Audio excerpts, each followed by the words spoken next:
about it shows like there's vulnerability, right? There is the idea that there may have been defensive wounds, but at least one person didn't see it coming. Right. As far as we know. Mm-hmm. We don't know. As far as we know. Yeah.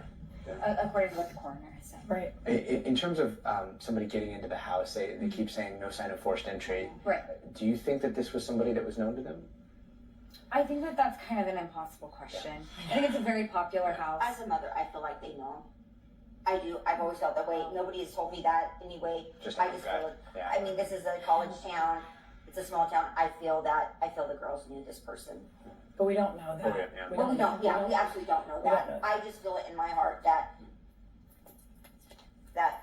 they knew the person, and I've always felt that way. I don't know why, but I've always said they knew him. They knew him. They know him. Yeah, they know him. Yeah. I just don't feel like this was like some rando just driving through Moscow happened to stop by their house.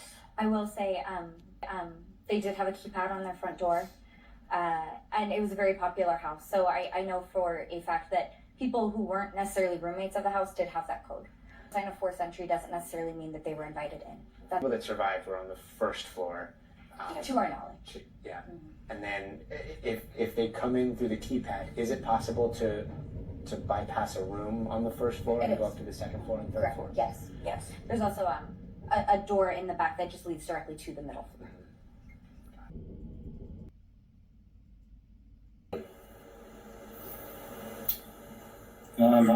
Me, it's not real yet. I'm a bit in denial.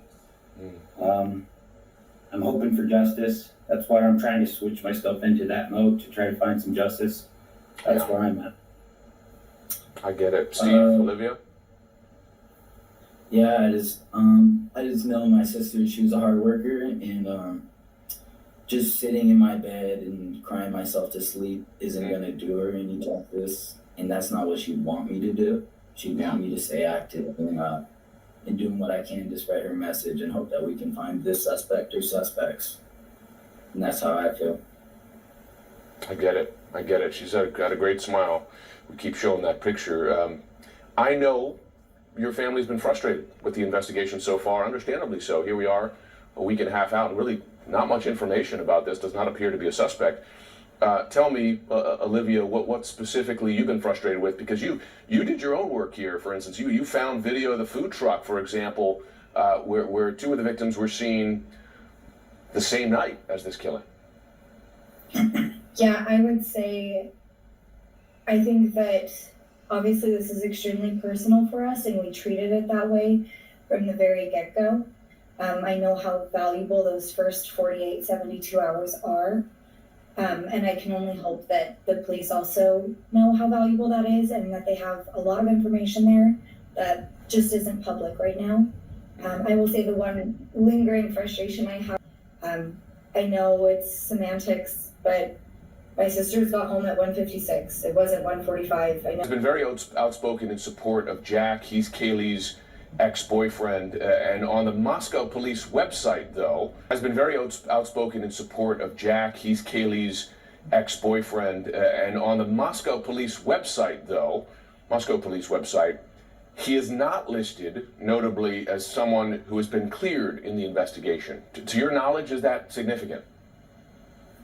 No, I don't personally think so, because I think that there's the entire rest of the world that's also not on that list of people who have been cleared, Right. Including Maddie's boyfriend, including any associates of Xana or Ethan that might not be involved. I don't find that significant at all. Kaylee's brother's reaction was weird. I don't think Jack was cleared for him and his father in the beginning. It's quite odd. She taught me how to be a dad. Xana Kernodle's sister Jasmine remembers her as someone who can lift up a room. She was so positive and lighthearted and understood the gift of life more than anyone I know. Xana was originally from Avondale, Arizona. Her family later moved to Post Falls, Idaho. She played volleyball, soccer, and track at Post Falls High School. Xana went on to attend the University of Idaho. She pledged the Pi Beta Phi sorority and was majoring in marketing. According to an obituary in the Bonner County Daily Beat, Xana loved listening to electronic dance music and going on family trips with her sister and father. She was my baby sister, but she was so much wiser and experienced so much more in life than I ever have. She never let an opportunity pass her by and enjoyed all the moments she had. At the University of Idaho, Xana lived in a rental house with 5 other women. One of her roommates, Madison Mogan, was also her co-worker at the Mad Greek restaurant. I know she loved living in her house in Moscow with her friends. I would hear so many stories about her and her roommates, and it made me so happy to know she had such great friendships. She was dating Ethan Chapin, her first boyfriend. They were always so happy, and the way she would talk and smile about him was something I've never seen her do before. She truly loved him so much, and I know he had so much love for her. They had something so special, and everyone around them knew. And Xana's loss has left those around her heartbroken. Xana, you will not be forgotten. You have impacted so many lives and have given people so much love. I hope I can make you proud and try to leave an impact on this world and on people like you did. Go away, and it's a very different. It's a very different. 2 a.m. is a dark hour. I can tell you that. I realize it's never going to go away, and it's a very different. It's a very different. 2 a.m. is a dark hour. I can tell you that.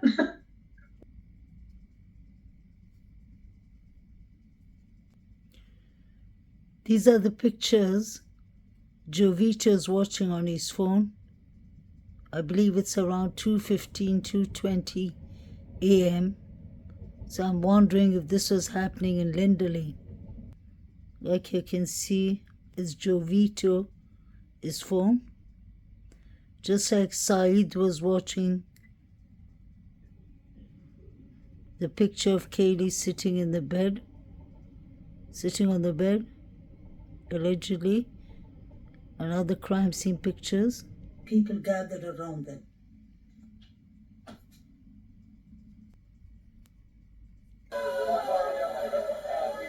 Zano. Zano.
This is for fair use purpose. Chaos Sector put this up 4 days ago, and she believed that this was all happening around 2:20 in the morning. I was wondering if this could be linked with what was happening in the grub truck around that timing. That's when we hear the crowd yelling, "Xana, Xana." So I'm starting to really believe that something could have happened in Linderley.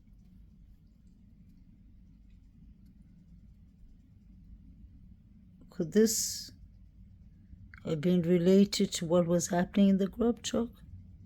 So this was all happening in Linderley.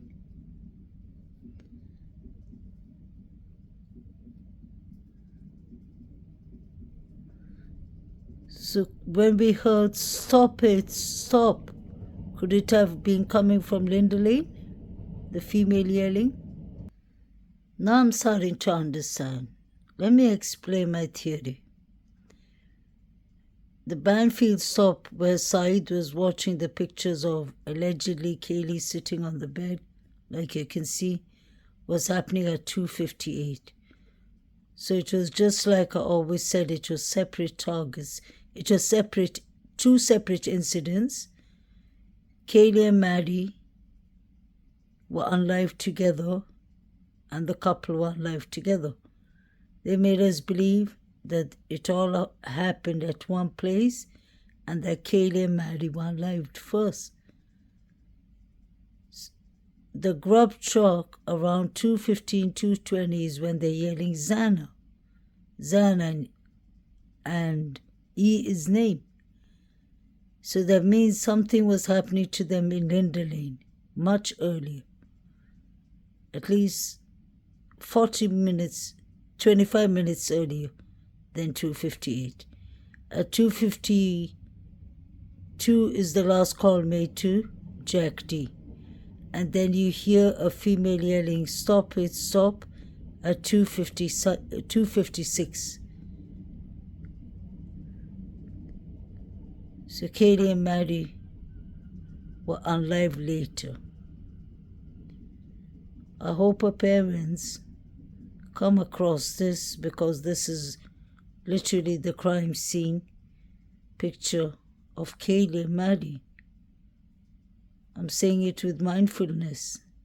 You can see somebody sitting on the bed just like they described recently on the interview. So this was the incident number 2. What Saeed is watching. That's Kaylee and Maddie. We heard a female yelling, "Stop it, stop," at 2:56. We see the 4 figures running at 3:12. And we see these 3 young gentlemen stopped at the Banfield stop, which started at 2:54, I believe. We have Saeed here too, watching the crime scene pictures. I'm sure he's watching Kaylee and Maddie's one. But Jovita and the grub truck are watching the pictures of Zana and E. It is so heartbreaking. Let me know what you'll think about it. So let me repeat it again. Let me summarize this. I always said that there was 2 incidents, and I'm still saying that the couple were unalived around 2:15. That's the reason I've always said that E's mother says 2 a.m. is the hardest time for them all. I think her family she means, definitely. Then we have Eva. We have Eva, who said in her interview to ABC News, there's two separate clips of the same interview they show. They edit it. There's one part you hear her clearly saying, I think it's an accident. So I decided, she said, I thought, let's not panic. It could be an accident. I called Kaylee and nobody answered her phone. Obviously, it was 10 a.m. That's exactly what she said. How could she know what happened at 10 a.m.?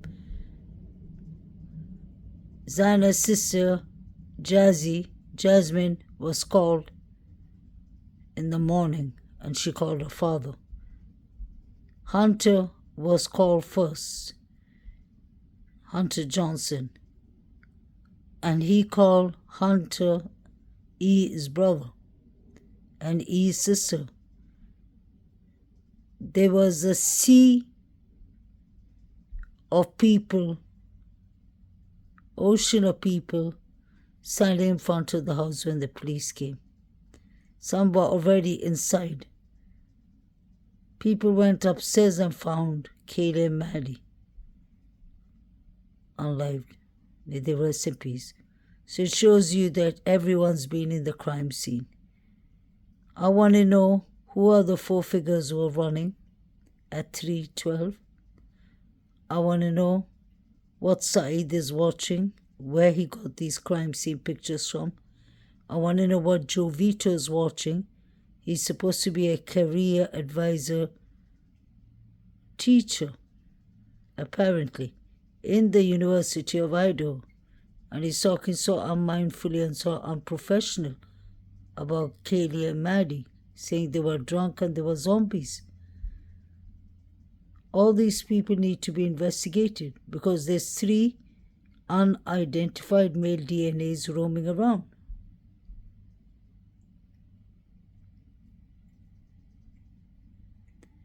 There was a white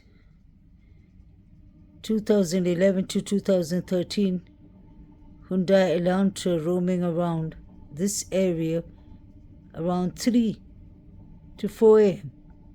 So why are they getting that confused with Brian Christopher Kohlberger's 2015 Elantra? Dylan was supposed to be sleeping in the first floor, and so was Bethany. That was what was said in the start. The chief said the surviving roommates are not witnesses, they were just there. What changed? Look at this picture that Saeed is watching. Look at not the picture of the female sitting upstairs, which is most likely Kaylee, may she rest in peace. Look at the picture downstairs. You can see a man with a full mask or with a painting on his face. He's trying to conceal and hide his face. What was going on? These people want us to believe that Brian Christopher Kohlberger did this crime by himself like he's some kind of hitman.